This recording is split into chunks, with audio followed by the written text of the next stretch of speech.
大家好，欢迎来到四眼哥看世界的频道。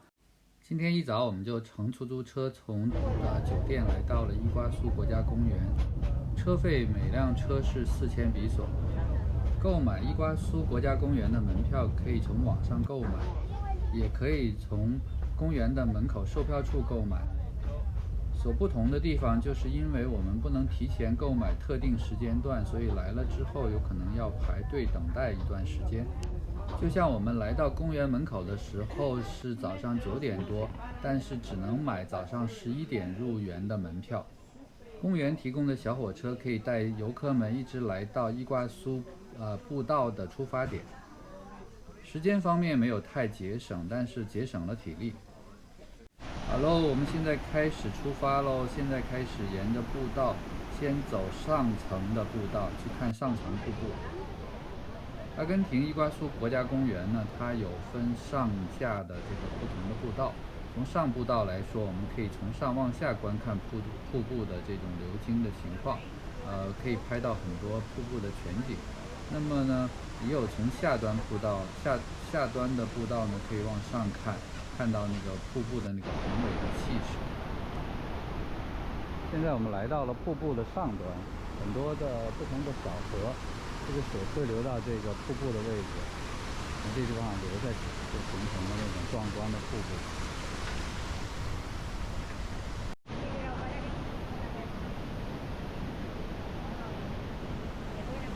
这里的游客真是非常多，络绎不绝啊！拍个照都非常困难，好不容易找到一个比较好的这个位置拍照。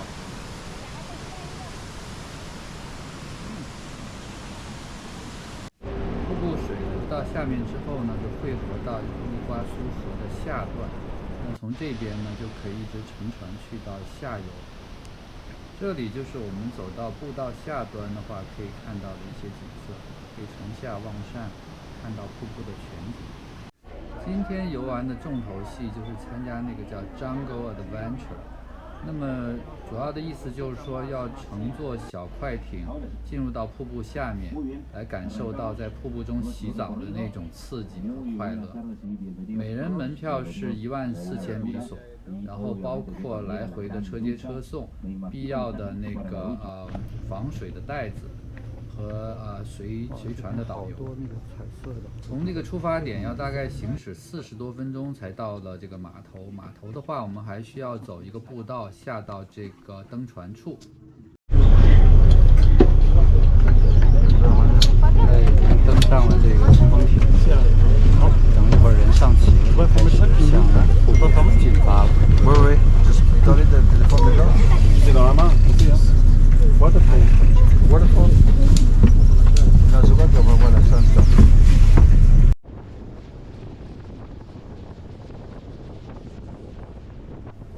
现在这个冲锋艇全速向着瀑布开去，大概也需要行驶20多分钟吧，就可以到瀑布下面了。我们左侧是巴西，右侧是阿根廷。巴西那边也有类似的旅游项目。很快，前面呢就来到了瀑布区了。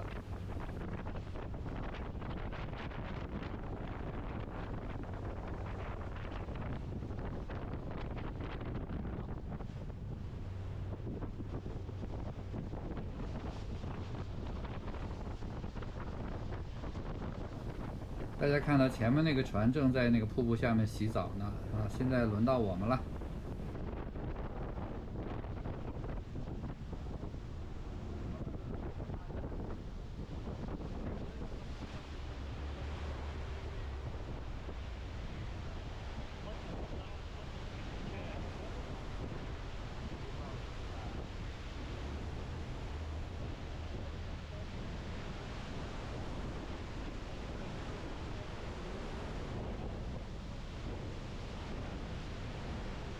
先在这个小瀑布热身一下，等一会儿我们要去到那个更大、更那个壮观的瀑布下面去冲澡。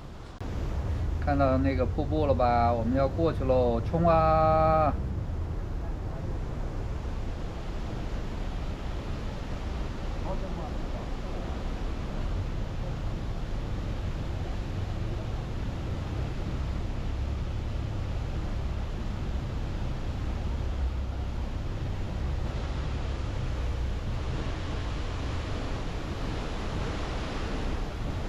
下面这一段的瀑布是我们今天经历的最大的水量最大的瀑布，在这里面个个都冲成了落汤鸡。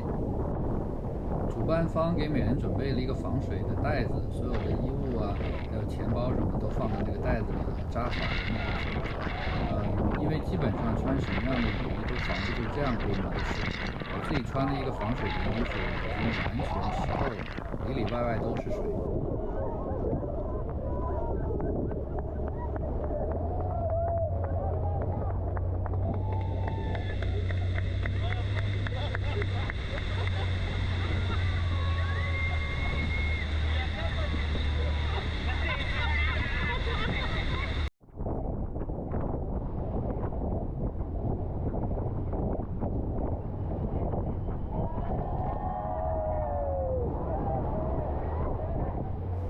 临走了，船长还不忘给我们再洗一次啊！我们又再次冲到了旁边这个小瀑布里。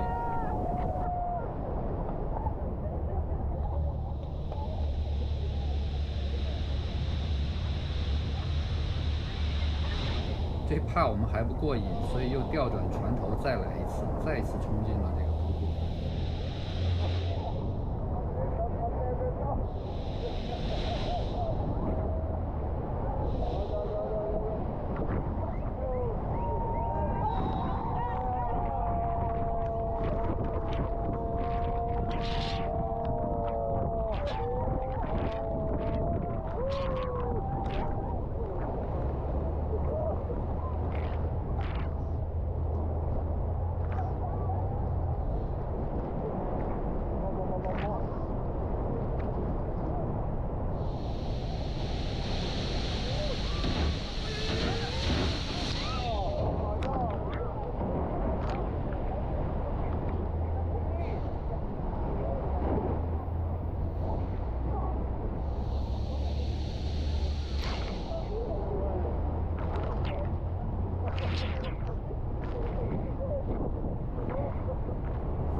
太刺激了吧！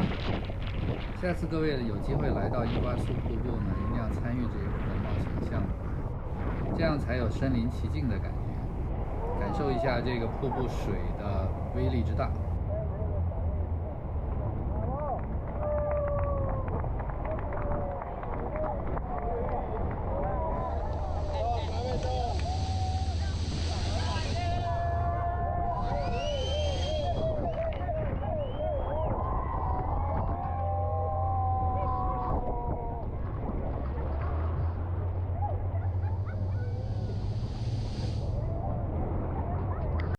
好嘞，我们现在结束了冒险之旅，向码头行驶而去。到了码头之后，就是要把干净的衣服穿好，重新乘大巴回到我们出发的地方。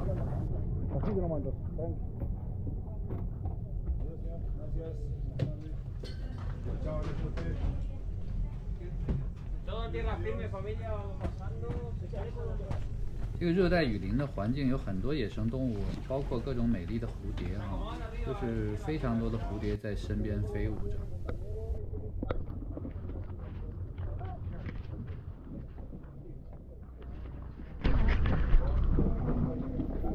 现在回到岸上了，准备还掉救生衣，然后就坐车回去。结束了伊瓜苏公园之旅之后，我乘坐了巴士前往伊瓜苏港。这也是第一次在阿根廷乘坐这个巴士，每人300比索，比出租车便宜很多。汽车来到了这个伊瓜苏港的中央车站，从这儿呢还要走个10几分钟才能回到我们的度假村。感觉一下这里面好像也还算安全，没有什么闲杂人等在街上，只是有点脏乱差的感觉。忙碌了一天，马上就要回到度假村喽。在度假村里面，我们可以游一游水，吃点好吃的，晒晒太阳，非常惬意的下午。这个伊瓜苏 Jungle Lodge 建在热带雨林之中，紧挨着伊瓜苏河，非常的一个恬静舒适的环境。这个度假村它拥有餐厅、活动室、游泳池，独立的小房间，还有酒店式的那种房间。我们在这里面住了2晚，还是非常舒服的。唯一不好就是蚊子太多，擦了那些驱蚊水还是防不住蚊子。反正我们一日三餐呢都在这个度假村里的来享用，这里的消费还不错，平均每人一餐饭可能4000到6000比索。今天是我们在伊瓜苏阿根廷港的最后一晚，明天一早我们就会租车前往巴西。从阿根廷到巴西呢，就是距离不是很远，穿过一个大桥，通过2个国家的边境口岸。感兴趣的朋友请继续关注我的频道，会给大家带来更多的精彩视频。欢迎订阅转发，谢谢大家，再见。